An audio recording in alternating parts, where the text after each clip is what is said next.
Hello everyone, Bashar here. We are together with another raid video, and in this video, at the risk of going backwards compared to my other videos, I will give you some beginner tips in case anyone needs them. So first of all, when you start the game, you are presented with the options to select from four starter champions, right? And the clear choice is Kayle there. So make sure you get Kayle if you're about to start, or if you have recently started and not picked Kayle, you should just roll back and take my advice. Take my advice because I belong to the select club of people who do not select Kayle. I started with Galek, and it's a huge mistake. So you should go for Kayle at the beginning, and the reason for that is actually, let me bring up his skills. Kayle is a poisoner. Does some sort of weak poison on his A1 and does a strong poison on his A3, which is on average two strong poisons, right? And the thing is, the reason that Kayle is so much superior to Elhain, Galek, and Atel is that when you start the game and up until like maybe 3 months or so, the clan boss will be the most important thing for you, because the clan boss is the most important source for shards, and you want to climb the ladder as quickly as you can. Easy difficulty gets on very quick, then from easy you climb to normal, hard, brutal, and then finally you get to the big chests and nightmare and ultra nightmare, and you want to climb that ladder as quickly as possible. And since the other three do not have any sort of poison, even their heaviest nuke, the A2, doesn't do as much damage as a single weak poison, and that's why you should go for Kayle. Also, the ability to gain some turn meter after killing enemies with his heaviest nuke is also useful, so you definitely should start with Kayle. Also, I strongly advise you to invest your first 800 gems into unlocking the masteries for Kayle. Let me show it. Here you just select the random mastery and there is an option to get all scrolls, and when you select this, the game will ask you for 800 gems, and that will unlock all of its masteries, all of the champion masteries. The reason you do this is because at the beginning of the game you will not be able to do Minotaur very consistently, and this actually saves you a lot of time and resources, and you also get quite stronger with the masteries. The tier 6 mastery is a very good source of damage against the clan boss. So what you should go for next, with your gems you should go for the mine. It's a very good investment. You invest in 1500 gems and it pays off after 100 days, and after that it's profit. And the following 800 could probably be synced into Ronda. You unlock her masteries as well, and after that you should just stop investing 800 gems into masteries, because by then you probably would be able to do the last stage of Minotaur, and that is more beneficial to do it manually. I mean, you go in Minotaur and you do stage 15, and thing is, it approximately comes to around 700 gems if you refresh your energy with gems when you're doing Minotaur 15, and so you are actually saving 100 gems. You also earn a little bit of silver. Every Mino gives like 7k silver, and you also gain some energy, some experience if you don't have a maxed out character. So it is much better to go Minotaur 15 after you're able to do so. Definitely would advise you to do your daily quests and weekly and monthly quests and advanced quests Of course, advanced quests will be unlocked later. I believe it was at level 35. So you should definitely complete these every time. You should get your login rewards, obvious. And you should push the missions as far as you can. There will be points where you get stuck for sure. But I mean, you should push it as hard as you can. The rewards are pretty nice and pretty strong, and there's also a challenges challenges button here.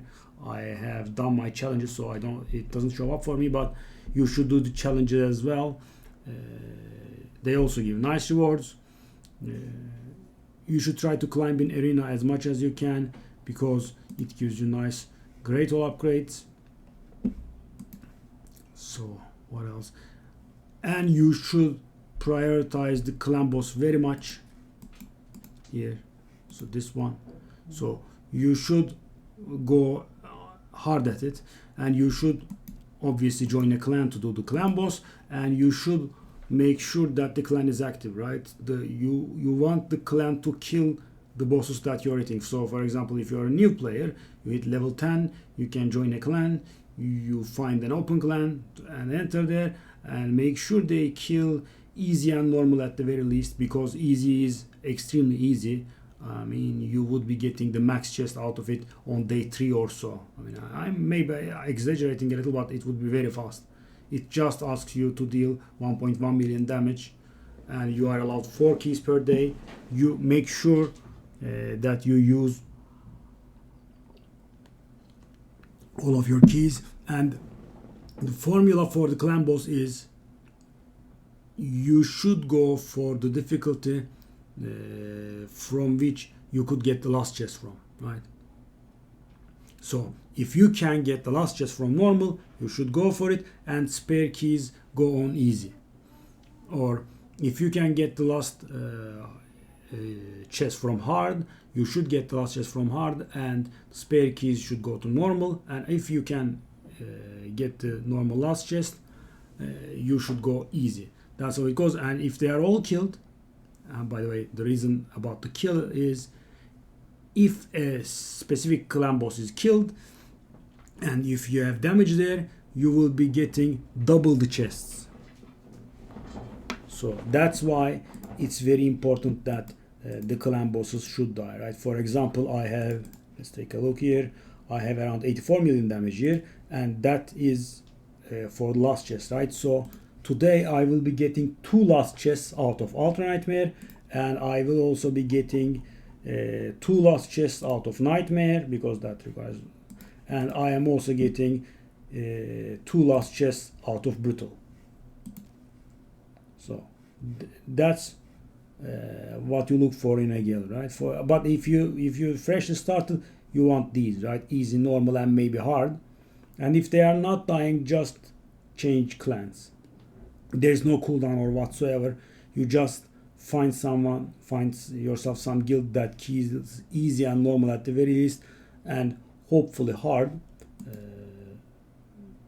This is the most important thing. This is where you should invest the most at. So don't feel afraid to waste a little silver on the gear of the clan boss team. They are more valuable than anyone, because these chests are the best source of shards to get. And after that, you could invest your gems in this guardian ring. I mean, some people fully ignore this, because this place takes a lot of gems to be leveled, huge amount. It costs almost 5,000 gems to fully level up the sparring pit. However, it's worth it, right? Because what it does is actually it saves you energy. It doesn't give gems right away, but it gives you a lot of XP. And if you look back, during the course of a full month, it gives you a huge amount of XP, millions of XP. And that has an energy equivalent, right? I mean, that saves you energy. You don't have to run campaign, blah, blah, or you have to run campaigns lower than you should. So it is worth it. But as I said, it costs 4,950 gems to max it all out. And many people will say, go for the mine, but skip the guardian ring. Thing is, though, They are actually very similar. But in the mine, the profit is very obvious, right? You sink in 1,500 gems in stages of 500, and it pays you back in 100 days. And after 100 days, you are just profiting. If you do not allow the mine to ever cap, it gets capped at 15. So it's obvious, right? You sink in 1,500, and after 100 days, you start getting more out of it. That's obvious. The thing here is you invest in gems, and a huge amount of gems, and you do not get anything in return, right? Anything solid. But the XP also has an energy and therefore gems equivalent. I mean, it's not equal to gems, but the most common use of gems is, as you know, full energy for 40 gems. So and this place provides so much XP, it actually goes even in around 100 days, 120 days. Of course, the thing is, when the champion is in their level, you actually have to click on them, or then the training pit stops.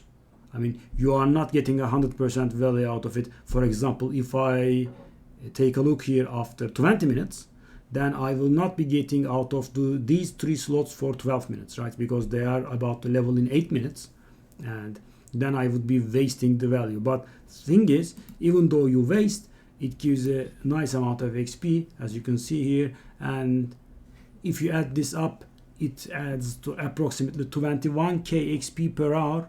And with double XP, campaign stage 12, 12-3, that's the most famous campaign, this area in brutal difficulty, that gives around 26.4k XP. So you gain slightly less XP in an hour than what you would gain from a campaign, right? So if you calculate it that way, say 80% of the campaign, then the sparring pit provides you with 6.5 energies worth of campaign XP, which is the best XP in the game. So multiply by that 20, say, let's assume you are using yours at 80% efficiency, that makes like 500 energy per day. 500 energies, no, it was wrong. 130 energy or so. So let's say it provides a full energy every day as XP's worth. And so full energy one day, full energy the other day, full energy the other day, every day a full energy, right? And so it actually pays off in the end. So what else? You should not do the dungeons at the beginning of the game. I mean, you should do dungeons as part of challenges and missions, but you shouldn't go farming them for gear, because the early stages are weak and they have weak drops, and they don't drop something good, right? You just do them for missions and challenges, and you get back to them when you're stronger. At level 10, they start being worth it a little bit, and 13 is a nice stepping stone, and then there's 16, and finally there's 20, which is the end game level. 25, stage 25 is used for special things. You don't really need 25. 20 is good enough. What else could I say? You should focus on getting the advanced quests done when you hit level 35, and that requires you to do the faction wars, which are not very easy when you begin the game from fresh, for example, because you say you have nothing from Dark Elves, right? Or say you have nothing from Orcs, and even clearing stage 1 is very hard. So that's why I suggest keeping a few rares from each faction and putting up some sort of weak gear on them, so you could do at least stage 1, because you will get an advanced quest that says spend 12 keys in faction wars every day. And if you go in a faction crypt and you die, you don't get to spend the key, right? So you have to be successful, but it doesn't state what stage you should clear. So even stage 1 is enough, but even for stage 1 you need a little bit of gear. So at the beginning of the game you should try to keep at least 1 or 2 guys from each faction and put on them some sort of weak gear, so you could clear stage 1 if there were pops. I mean, of course there are 2 crypts up every day, so even doing 1 of them is enough, but I mean, trying to make sure and getting them all done is safer, because I mean, even if you have 2 weak crits, they can pop up the same day, right? And that will cost you a full energy, and that is not very acceptable. You should focus the advanced quest as much as you can. So let's try to summarize. You should pick Kayle first as a first starter hero. You should unlock his masteries with your first 800 gems.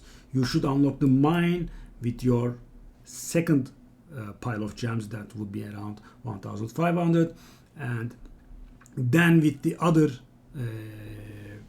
800 you should go for Ronda, but of course the Ronda promotion is about to end in 2 weeks.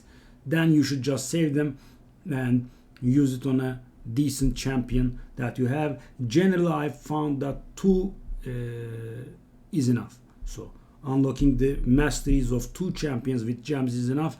After that you would be able to do stage 15 of Mino at some point, and then that purchase is not very necessary. You should definitely focus on arena, so you could get your great hall upgrades. They matter a lot, and try to climb as high as you can in arena, because these bonuses work everywhere. 20%, 22% HP, 22% attack, and 22% defense on gold 5, and these work everywhere.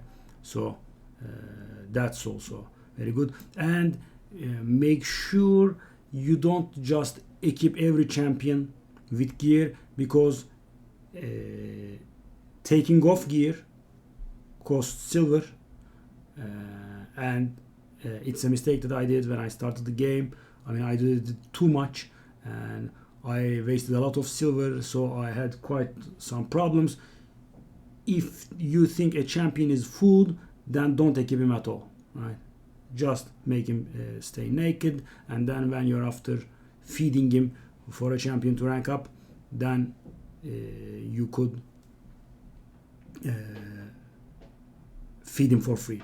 So I actually forgot something important. So in the campaign you should try to progress as fast as you can to this place, right? Stage 12 3 brutal, that's the best place, because it's the last stage of the campaign, and stage 3 is drop shields which sell for more, so this place is worth it. So you will be starting from normal. You try to progress as hard as you can, and you also try to get Kayle to 6 stars as fast as humanly possible. And then so for example, let's say you came here but you cannot pass here, you just level up a few champions and then you clear this place, and then you get into hard, right?